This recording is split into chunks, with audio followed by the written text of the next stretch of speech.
अस्तु तेजस्विनोधीतम् अस्तु च ब्रह्मवर्चसं सम्पादयेमहि सहः वीर्यं कृषीमहि स्तम्भं निर्भिद्य निर्यन्निखिलजगदघक्षाळनायावतीर्णं पूर्णं स्वर्णोपमानद्युतिविहततमस्तोममस्तारिवर्गं स्वस्ति श्रीमत्समस्तश्रुतिगदितमहो तन्महो नो विदध्यात् पञ्चास्यं कन्धराय उपरि परिगतं देववृन्दैरमन्दैः उग्रं व्यग्रेन्द्रलोकाभयभर गबाहुं रुद्रं रुद्रेन्द्रमुख्यामरगणविनुतं भद्रविज्ञानमुद्रं वीरं वीरासनस्थं भवभयहरणं दारणं दारुणानां रूक्षं त्र्यक्षं महेक्षं क्षपितदुरितमक्षोभणीयं दिदृक्षे ज्वलत्कनकपिञ्जरं कलितभक्तहृत्पञ्जरं चिरं मुदितनिर्जरं श्रुतिमहाटवीकुञ्जरं भजे भुवनबन्धुरं हृदि निजेन्दिरामन्दिरं परं तुरगकन्धरं दरधरं नृकण्ठीरवं जगन्निधानपिठरं नृहरेर्जठरं नुमः यन्नाभिकुहरोद्भूतस्तनयो हंसवाहनः यदुत्सङ्गा सङ्गा जगदुदयभङ्गाब्धितनया यदुद्गीता गीता विषयविषभीता वनकरी सुधीमुद्रा भद्रा दुरितगणविद्रावणकरी नमस्तस्मै कस्मैचिदमरपुषे ब्रह्मवपुषे नरकेसरिणं दिक्कृतहिरण्यकरिणं च सुकरिणं तोषितबुधजनहरिणं वरिणं दरिणं स्मरामि मन्दरिणम् इममाचार्यगोविन्दे सन्निधाय हरिस्तवं रचयामास तुः प्रेम्णा प्राणनारायणौ स्वयं। हरिः ओम्। श्रीगुरुभ्यो नमः। ಮುಂಜಾನೆಯಿಂದ ಸಂಜೆಯ ತನಕ ಎನ್ನುವ ಬನ್ನಂಜೆ ಗೋವಿಂದಾಚಾರ್ಯರ ಸಂಸ್ಮರಣೋತ್ಸವದ ಎರಡನೆಯ ಕಾರ್ಯಕ್ರಮದ ಅಂಗವಾಗಿ ಈ ಅಹಲ್ಯ ವಿಜಯಾಂಗಣದಲ್ಲಿ ಬೆಳಗ್ಗಿನ ಕಾರ್ಯಕ್ರಮ ಈಗ ಆರಂಭಗೊಳ್ಳಲಿಕ್ಕಿದೆ. ಒಂದು ವಿದ್ವತ್ ಚಿಂತನೋತ್ಸವದ ಮೊದಲ ಮೆಟ್ಟಿಲಿಗೆ ನಾವು ಪ್ರವೇಶಿಸುವ ಮುನ್ನ ಒಂದು ಭಗವಂತನ ಪ್ರಾರ್ಥನೆಯನ್ನು ಪೂಜಾತಂತ್ರಿಯವರು ನಡೆಸಿಕೊಡ್ತಾರೆ. ಆನಂತರ ಮೊದಲ ಉಪನ್ಯಾಸದ ಕಾರ್ಯಕ್ರಮ ಆರಂಭವಾಗಲಿಕ್ಕಿದೆ. ಪೂಜಾತಂತ್ರಿಯವರು ಪ್ರಾರ್ಥನೆಯನ್ನು ನಡೆಸಿಕೊಡಬೇಕು. ಅವನ ಶ್ರೀಪತಿರಪ್ರತಿರಧಿಕೇಶಾದಿ ಭವಾದಿ ಕರುಣಾಪೂರ್ಣವರಪ್ರದಚರಿतं ಜ್ಞಾಪಯ ಮೇತೆ ಸುರವಂದ್ಯಾದಿಪಸದ್ವರಭರಿತಾಶೇಷಗುಣಾಲಂ ಕರುಣಾಪೂರ್ಣವರಪ್ರದಚರಿतं ಜ್ಞಾಪಯ ಮೇತೆ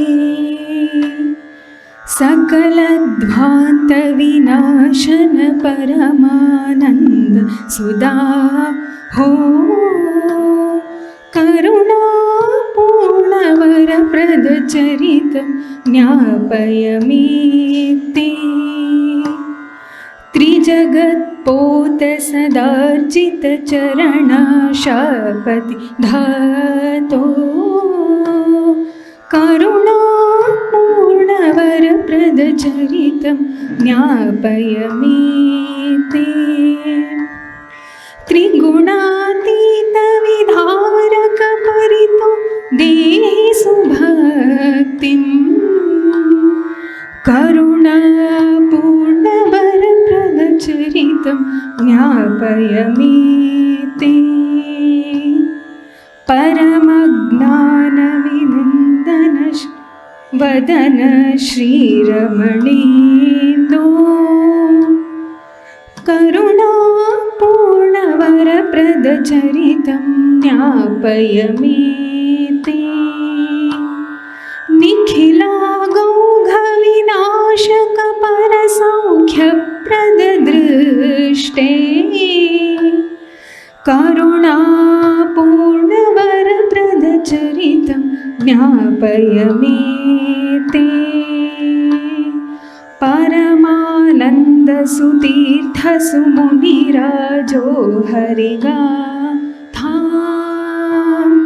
कृतवान् नित्यसुपूर्णकपरमानन्दपदैशिन् कृतवान् नित्यसुपूर्णकपरमानन्दपदैशिन् कृतवान् नित्यसुपूर्णकपरमानन्दपदैशिन् करुणापूर्णवरप्रदचरितं ज्ञापय मे ते ज्ञापय मे ते ज्ञापय मे ते।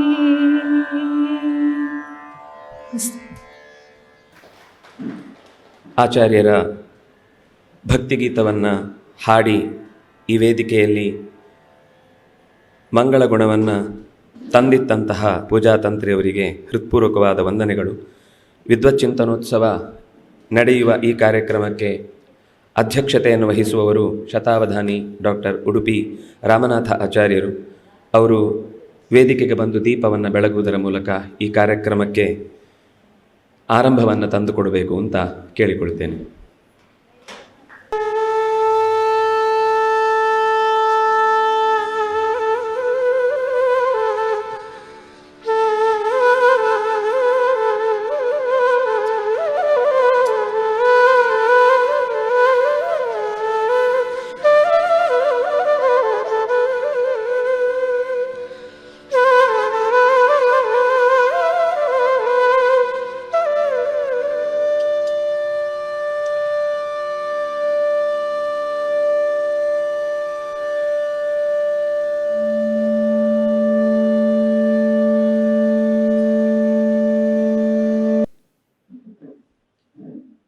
ಈ ವಿದ್ವಚ್ಚಿಂತನೋತ್ಸವದ ಆರಂಭಕ್ಕಾಗಿ ದೀಪಜ್ಯೋತಿಯನ್ನು ಬೆಳಗಿದಂತಹ ಪೂಜ್ಯ ಅಧ್ಯಕ್ಷರಿಗೆ ಹೃತ್ಪೂರ್ವಕವಾದ ವಂದನೆಗಳು. ಅಧ್ಯಕ್ಷರಾದ ಶ್ರೀ ಶತಾವಧಾನಿ ಡಾಕ್ಟರ್ ಉಡುಪಿ ರಾಮನಾಥ ಆಚಾರ್ಯರು ಆಚಾರ್ಯರ ಹತ್ತಿರದ ಭಾವವನ್ನು ಅನುಭವಿಸಿದವರು. ಮುಖ್ಯವಾಗಿ ಭಾಗವತ ತಾತ್ಪರ್ಯ ನಿರ್ಣಯದ ಸಮಗ್ರ ಪಾಠವನ್ನು ಬೆನ್ನು ಹಿಡಿದು ರಾತ್ರಿಯಾದರೂ ಸರಿ ಬಂದು ಕೂಡುತ್ತೇನೆ ಅಂತ ಕೇಳಿದವರು. ಜೊತೆಗೆ ಅನೇಕ ಸಂಗ್ರಹಕ್ಕೆ ಅನುಕೂಲಕರವಾದಂತಹ ಪುಸ್ತಕಗಳನ್ನು ಸಮಾಜಕ್ಕೆ ಒದಗಿಸ್ತಾ ಇದ್ದಾರೆ. ನಿತ್ಯ ಪಾಠ ಪ್ರವಚನಗಳಲ್ಲಿ ತಮ್ಮನ್ನು ತೊಡಗಿಸಿಕೊಂಡವರು. ವೇದವ್ಯಾಸರ ಹೃದಯವನ್ನು ನಿರಂತರ ಬ್ರಹ್ಮಯಜ್ಞ ಅಂದರೆ ಸಾಮಾನ್ಯವಾಗಿ ನಾವು ಅಲ್ಲಿರುವ 4-6 ಸಾಲುಗಳನ್ನು ಮಾತ್ರ ಹೇಳಿ ನಾವು ಮುಗಿಸಿದರೆ, ಆಚಾರ್ಯರು ಅರ್ಥತಃ ಅನೇಕ ಆವತ್ತಿಗೆ ವಿಶೇಷವಾದ ಪುರಾಣದ ಭಾಗ, ವೇದದ ಭಾಗ, ಸೂತ್ರದ ಭಾಗಗಳನ್ನು ಪಾರಾಯಣ ಮಾಡಿಯೇ ತಮ್ಮ ನಿತ್ಯದ ಅನುಷ್ಠಾನದಿಂದ ಎದ್ದೇಳುವರು. ಹಾಗಾಗಿ ಸ್ವಾಧ್ಯಾಯ ಪ್ರವಚನ ಅಂತ ಅನ್ನೋದು ಅವರ ಉಸಿರು. ಅಂತಹ ಆಚಾರ್ಯರು ಈ ವೇದಿಕೆಯನ್ನು ಅಲಂಕರಿಸಿದ್ದು ನಿಜವಾಗಿಯೂ ಕೂಡ ಆ ವೇದಿಕೆಗೆ ಹೆಚ್ಚಿನ ಬೆಲೆಯನ್ನು ತಂದುಕೊಟ್ಟಿದೆ. ಆಚಾರ್ಯರಿಗೆ ಅತ್ಯಂತ ಪ್ರೀತಿಯಾಗಿದೆ ಅಂತ ಭಾವಿಸ್ತಾ ಅವರನ್ನು ನಿಮ್ಮೆಲ್ಲರ ಪರವಾಗಿ ಹೃತ್ಪೂರ್ವಕವಾಗಿ ಸ್ವಾಗತಿಸ್ತಾ ಇದ್ದೇನೆ.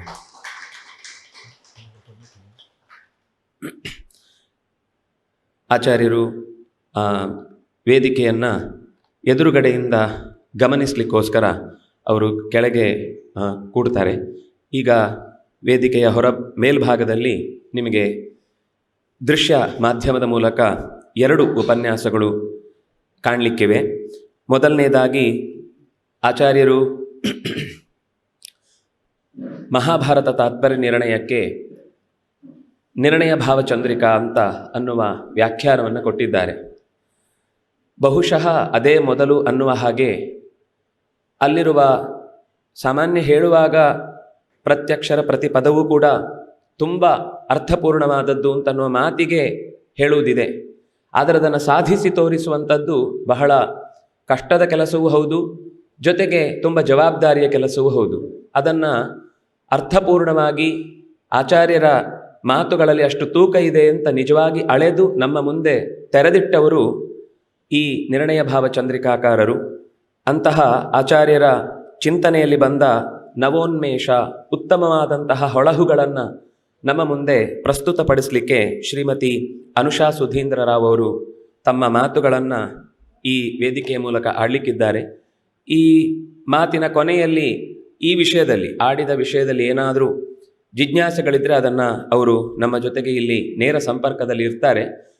ಕೊನೆಯಲ್ಲಿ ಅದರ ಪ್ರಶ್ನೆಯನ್ನು ಕೇಳಲಿಕ್ಕೆ ಅವಕಾಶ ಇರುತ್ತೆ. ಪ್ರಸ್ತುತ ಅವರು ಟೊರೆಂಟೊ ವಿಶ್ವವಿದ್ಯಾನಿಲಯದಲ್ಲಿ ಧಾರ್ಮಿಕ ಅಧ್ಯಯನ ವಿಭಾಗದಲ್ಲಿದ್ದಾರೆ.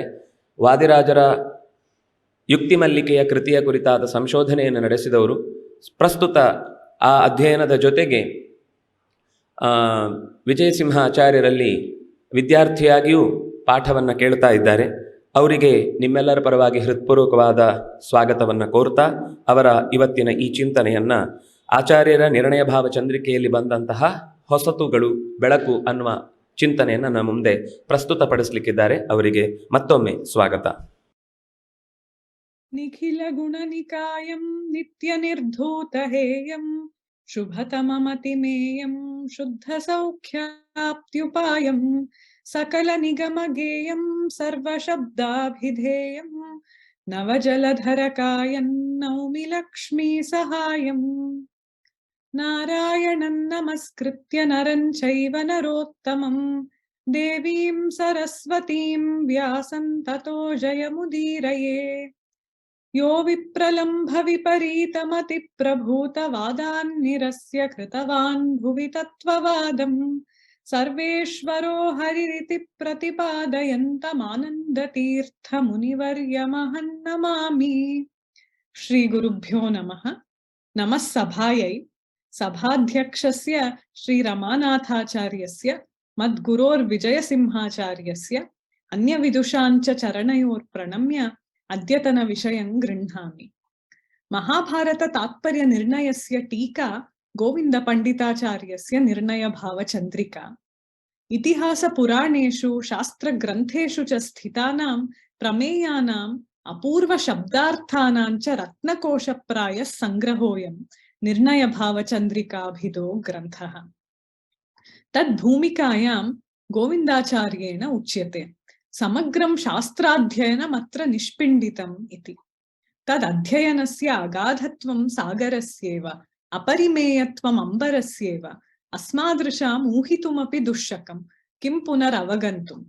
ತಥಾಪಿ ಗ್ರಂಥಸ್ಯಾಸ್ಯ ಅಧ್ಯಯನೇನ ಯ ಆನಂದೋ ಅನ್ವಭಾವಿ ತಮದ್ಯ ಕಿಂಚಿದಿವ ನಿವೇದಯಿಷ್ಯೆ.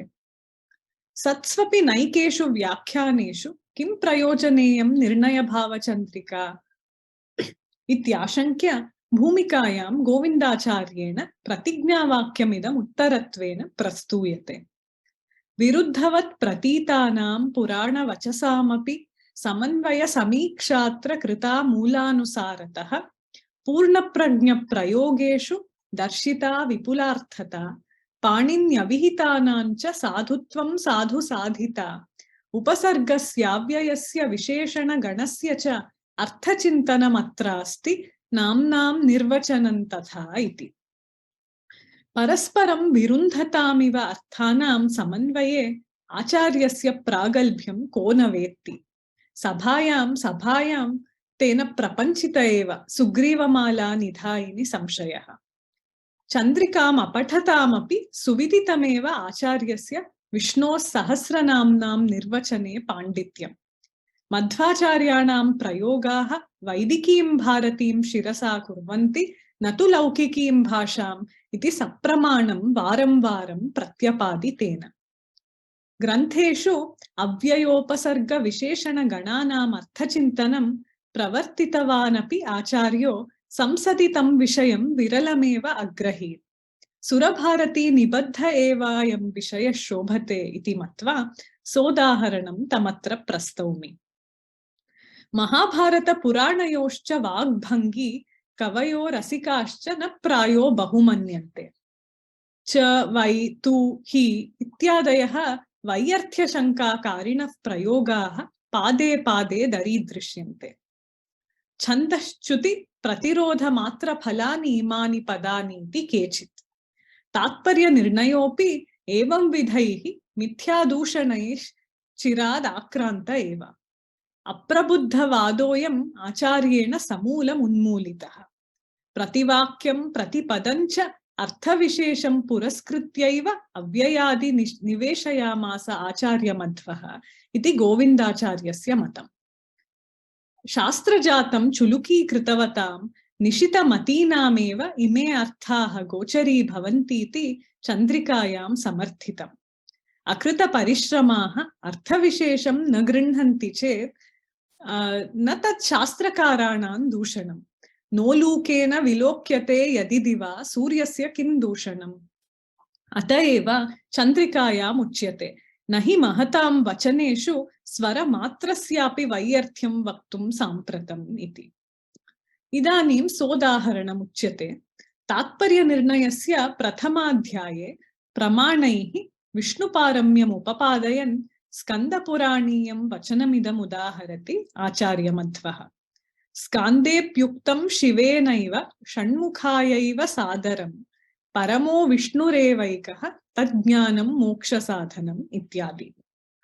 अत्र परमो विष्णुरेवैकः इति वाक्ये तु एवकारः विष्णुभिन्नस्य न कस्यचन पारम्यम् इति ज्ञापयति। स्कान्देऽपि इत्यत्र अपिः शिवेनैव षण्मुखायैव इति द्विरुक्तः एवकारः सादरमिति क्रियाविशेषणञ्च वैयर्थ्यगन्धमिव वहति। गोविन्दाचार्यो युक्तिपुरस्सरं समर्थयति। स्कान्दे अपि इति अपिः कुतः न केवलं वैष्णवे वाराहे ब्राह्मे च ब्रह्माण्डे शैवे च स्कान्दे इति। पूर्वं स्वमतानुकूलैः वैष्णवब्राह्मपुराणवचनैः विष्णुपारम्यं साधितम्। इदानीम् आपातप्रतीतितः शैवपराणामपि पुराणानां विष्णुसर्वोत्तमत्वमेव तात्पर्यम् इति साध्यते। तद्भवतु नाम एवद्वयं कुतः तदेवं समाधीयते। शिवेनैव इति वक्त्रानुकूल्यं, षण्मुखायैव इति श्रोत्रानुकूल्यं, सादरम् इति प्रसंगानुकूल्यम् इति। आप्तत्वेन हि प्रामाण्यं सिद्ध्यति। किं नाम आप्तत्वम्? उच्यते ह्यनुव्याख्याने वक्तृश्रोतृप्रसक्तीनां यदाप्तिरनुकूलता इति। तत् कुतः स्कान्दपुराणीयेऽस्मिन् वचने श्रद्धध्मः? तदेवं समाधीयते। त्रयाणामप्यत्र आनुकूल्यम्। वक्तुः शिवस्य, श्रोतुः स्कन्दस्य, प्रसङ्गस्य च सादरमुक्तस्य। अतः श्रद्धातव्यम् इति उच्यते आचार्येण। जानता एव जनकेन उक्तं, जिज्ञासवे एव तनयाय उक्तं, ज्ञानं भवेत् इति आदरेणैवोक्तम् इति। किं तेन?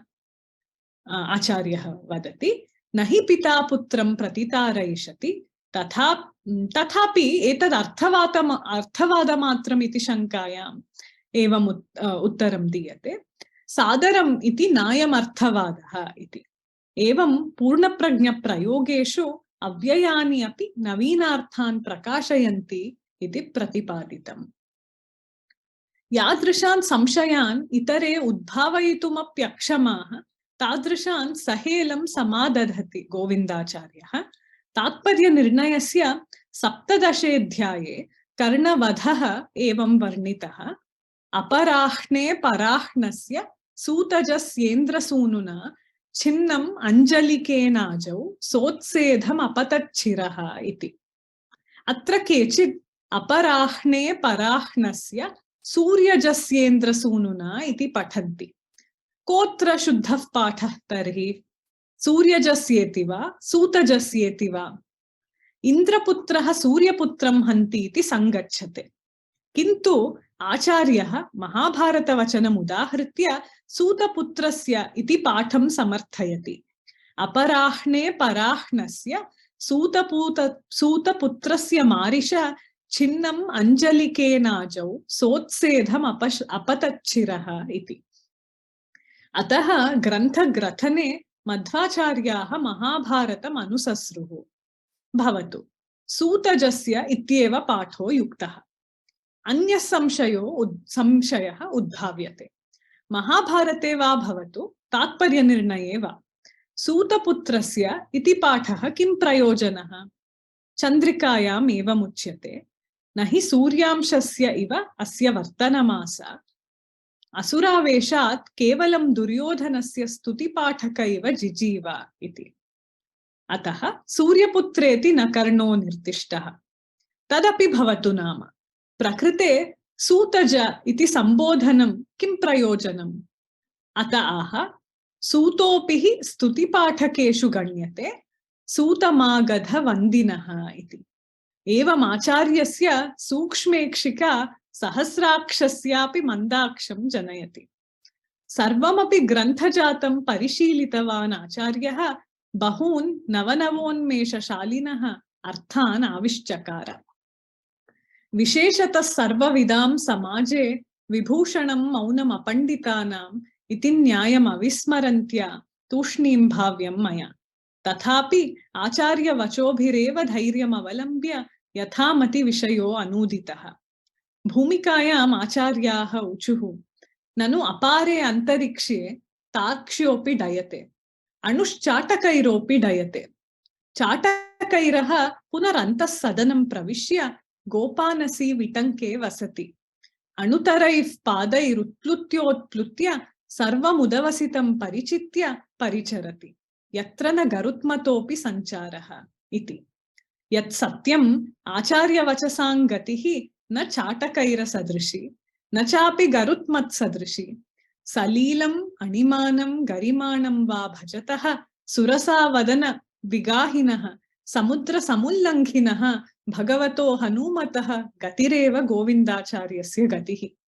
चाटकैरसदृशो मे यत्नः विद्वद्भिः अनुमन्तव्य इति याचमाना विरमामि। I'll briefly translate what I said in English. So the Nirnaya Bhavachandrika is Govinda Panditacharya's commentary on the Mahabharata Tatparya Nirnaya, and its scope is truly huge. It's a veritable encyclopedia of Pramanavakyas taken from different Shastras, of new words and their meanings, of connections between scriptures that were previously not seen or observed in any commentary. Govindacharya himself says in his introduction to the text that his entire decades of studies, his entire Shastra Adhyayana has been brought together here. And I can't even imagine the depth and breadth of his study, let alone understand it. But I'm here to share some of the little joys that reading this work brings to me. So in the introduction, Govindacharya poses the question to himself. There are so many commentaries on the Tatparya Nirnaya already. Why bother with one more? And he tells us about 5 features of his commentary that distinguish it from the others. First, that he attempts in this commentary to resolve what appears to be contradictions between various different Itihasa and Purana sources. And he does this in accordance with all these sources as well as Madhvacharya's words. So this has already been done in the Tatparya Nirnaya, and Govindacharya demonstrates how it has been done.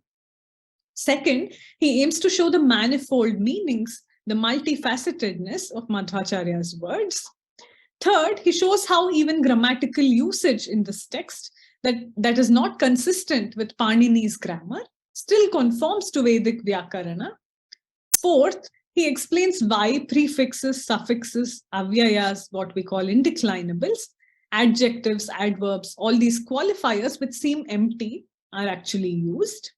And fifth, he gives the etymology of various names. So of all these prayojanas, these purposes for reading that Govindacharya gives us, those of us who have heard Acharya's discourses are already very familiar with his skill when it comes to resolving apparent contradictions using the Tatparya Nirnaya, the battle between Vali and Sugriva, and who garlands Sugriva, Hanuman or Lakshmana. This is a very good instance of this kind of skill.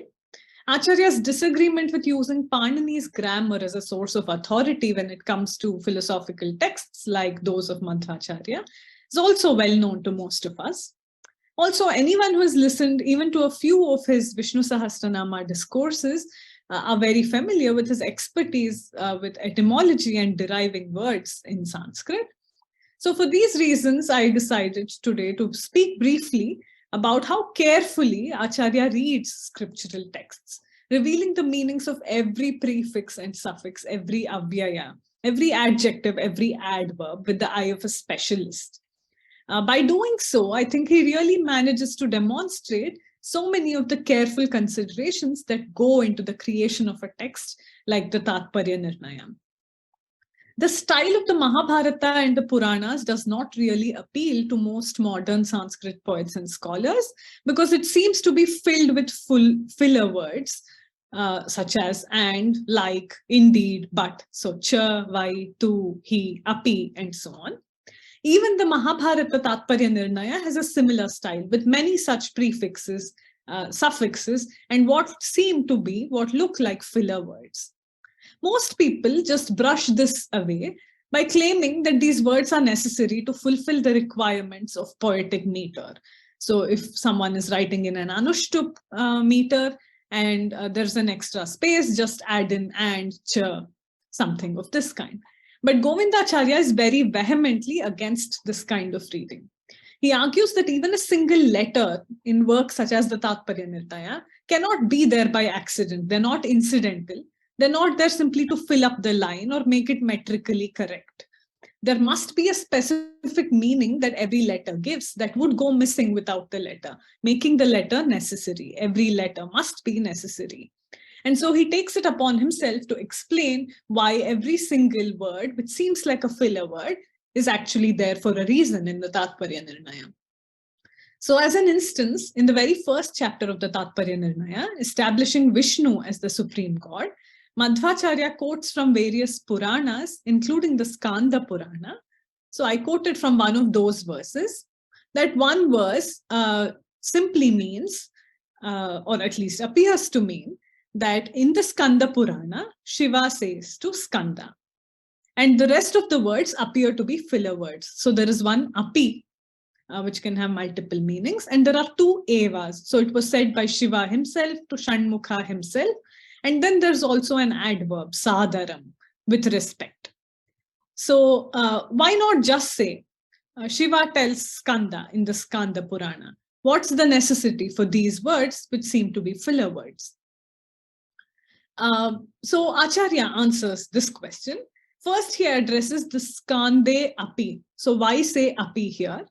Acharya points out that there have already been quotes in the Tatparya Nirnaya from other Puranas, which are supposed to be from Vaishnava Puranas as well as the Brahma Puranas, so the Brahmanda Purana. And now this Skande api is indicating not just in those two kinds of Puranas, but even in a Purana that on the face of it, at first read, appears to be claiming the supremacy of Shiva. Even in such a Purana, the Skanda Purana, we find the supremacy of Vishnu declared. Then comes another question, which Govindacharya helps us to pose to the text. Well, so what if the Skanda Purana says it? Why should I accept it? So the answer to this is that something becomes a pramana if it has the property of aptatva. So it becomes a valid source of knowledge if it has the property of being apta. But how do we define what apta means? Madhvacharya defines it for us in the Anuvyakhyana, saying if the speaker, listener, and context all are appropriate, then and only then the statement is apta, and we can trust that it's a valid source of knowledge. So this idea of being appropriate also includes the criteria that the person speaking and listening are qualified enough to know the matter that they're speaking about, and that they have no intent to deceive the one who is reading, for instance. So here Acharya explains, we had Shivena Eva, so by Shiva himself. So what work is this Eva, this emphatic word, doing there? Acharya tells us that it's showing us that Shiva is an appropriate speaker. Shiva is apta. And then we have Shanmukhaya Eva. So to Shanmukha himself. So this is not said to an ordinary person, but to Shanmukha or Skanda himself. This shows that Skanda is an appropriate listener. So two of the criteria have been fulfilled, the appropriateness of the speaker and the listener. Then what about the context? So Acharya now points to the adverb sadaram. It's said respectfully. This shows that even the context is that of teaching. It's an appropriate context. After all, the father is teaching the son, and fathers do not want to deceive their own sons. Moreover, this is not said in jest, it's said respectfully. The same adverb, sadaram, said with respect, also answers the question of what if this is an exaggeration, or sometimes scriptures tell us things in hyperbole in order to make us understand the importance of certain things. But here the word sadaram, respectfully, indicates that what is said must be taken literally. It has to be understood exactly as it has been said. One more instance of Acharya posing a question that most of us would not even think of and giving us an answer that would be far beyond what we could think of. So in the 17th chapter of the Tatparya Nirnaya, we have a description of Karna's death at the hands of Arjuna. And there we have a verse that says Karna's head fell down along with his body when struck by Arjuna's arrow. So Arjuna in this verse is referred to as Indrasunu, the son of Indra. And in this instance, depending on the manuscript that one looks at, there are two different readings available. One calls Karna Suryaja, the son of Surya, and the other calls Karna Sutaja, the son of a Suta. So other editors have picked up the reading that calls Karna the son of Surya. After all, there does seem to be a particular symmetry and appropriateness in saying the son of Indra killed the son of Surya. However, Govindacharya insists that the correct reading is the one that calls Karna Sutaja, the son of a Suta. But why? Here, Acharya quotes a very similar verse from the Mahabharata, which has exactly the same second half, which also is in the same context of describing Karna's death. And when we look at the first half of that verse, the word used to refer to Karna is that he's the son of a Suta, not Surya. So by showing that Madhvacharya is actually following along the lines of the Mahabharata verse, Govindacharya does show us that the correct reading is the one with Sutaja, not Suryaja. But now why does this matter? And here Govindacharya presents us with a really interesting reason. He says that Karna did not live a life worthy of being the son of Surya, of the sun. Thanks to Asura Vesha, or negative influences, he spent all his time flattering Duryodhana, singing his praises, and generally living a life of servitude to him. All right, so one step forward, this tells us why it's not right to call Karna Surya Putra in this case. Because he was not worthy of that epithet, thanks to living a life of negative influences. But why does this mean that Suta Putra is better? After all, there are so many adjectives for Karna possible in the Mahabharata. Why use Suta Putra or Sutaja in the Tatparya Nirnaya? Here Govindacharya tells us that there are three categories, groups of people in scripture, in other Sanskrit sources, who are delegated the task of singing the praises of the king and flattering the king. The Magadhas, the Bandins or Bandins, as well as the Sutas. So the Suta is one of the bards who is meant to sing praises of the king. And so calling Karna Sutaja here is giving us the dhvani. It's indicating that it is Karna did live the life of a Suta in that he spent all his time simply flattering the king instead of being on the path of dharma. Therefore, this image, it tells us something important, the idea that Karna did not live a glorious life, but lived a life of flattering, empty flattery towards the king who was undeserving of it. And so this is the appropriate reading. I trust that this example shows both the importance that Acharya always gave to Patha Shuddhi, as well as his incredible capacity to see and understand Dhvani, even in sources where it is not at all clear to even skilled readers. So with this, I've told you a few of the tidbits that I've gathered from this text that's truly like an ocean. I hope the scholars here will pardon my mistakes, and I thank them for giving me the privilege to speak here. Namamsi sarvebhyah. ಯಾರದ್ದಾದರೂ ಜಿಜ್ಞಾಸೆಯ ಮಾತುಗಳಿದ್ದರೆ ಅವರು ನಮ್ಮ ಜೊತೆಗಿದ್ದಾರೆ, ಸಂಪರ್ಕದಲ್ಲಿದ್ದಾರೆ. ಇಲ್ಲಾಂದರೆ ಮುಂದಿನ ವಿಷಯಕ್ಕೆ ನಾವು ಪ್ರವೇಶ ಮಾಡಬಹುದು. ಇಷ್ಟು ಹೊತ್ತು ಶ್ರೀಮತಿ ಅನುಷಾ ಸುಧೀಂದ್ರ ರಾವ್ ಅವರು ಆಚಾರ್ಯರ ನಿರ್ಣಯ ಭಾವಚಂದ್ರಿಕೆಯಲ್ಲಿ ಬಂದಂತಹ ಅಪೂರ್ವವಾದ ಅನೇಕ ವಿಷಯಗಳು, ಸಾಮಾನ್ಯವಾಗಿ ಈ ವಿಷಯವನ್ನು ಎಲ್ಲೆಲ್ಲಿಂದಲೂ ಹೆಕ್ಕಿ ತಂದ ಹಾಗೆ ಹೇಳುವವರಿದ್ದಾರೆ. ಅದು ಆಚಾರ್ಯರದ್ದು ಅಂತ ಎಷ್ಟೋ ಸರ್ತಿ ಗೊತ್ತೇ ಆಗುವುದಿಲ್ಲ. ಈ ಚಿಂತನೋತ್ಸವದ ಉದ್ದೇಶ ಆಚಾರ್ಯರ ಕೃತಿ ಪರಿಚಯದ ಜೊತೆಗೆ ಅದರಲ್ಲಿರುವ ಅಪೂರ್ವತೆಯನ್ನು ಓದಿಕೊಂಡವರ ಜೊತೆಗೊಂದು ಸಂಬಂಧ ಬೆಳೆಸುವ ಕಾರ್ಯಕ್ರಮವಾಗಿದೆ. ಇಷ್ಟು ಹೊತ್ತು ಈ ಕಾರ್ಯಕ್ರಮವನ್ನು ನಡೆಸಿಕೊಟ್ಟಂತಹ ಅನುಷಾ ಸುಧೀಂದ್ರ ರಾವ್ ಅವರಿಗೆ ಹೃತ್ಪೂರ್ವಕವಾದ ಕೃತಜ್ಞತೆಗಳು. ನಿಮ್ಮ ಯಾರ ಪ್ರತಿಯಾದ ಮಾತುಗಳು ಇಲ್ಲ ಅಂದರೆ ನಾನು ಮುಂದಿನ ಚಿಂತನೆ ಕಡೆಗೆ ಸಾಕ್ತೇನೆ ಅಂತ ನಿಮ್ಮ ಮುಂದೆ ನಿವೇದಿಸಿಕೊಳ್ತಾ ಇದ್ದೇನೆ.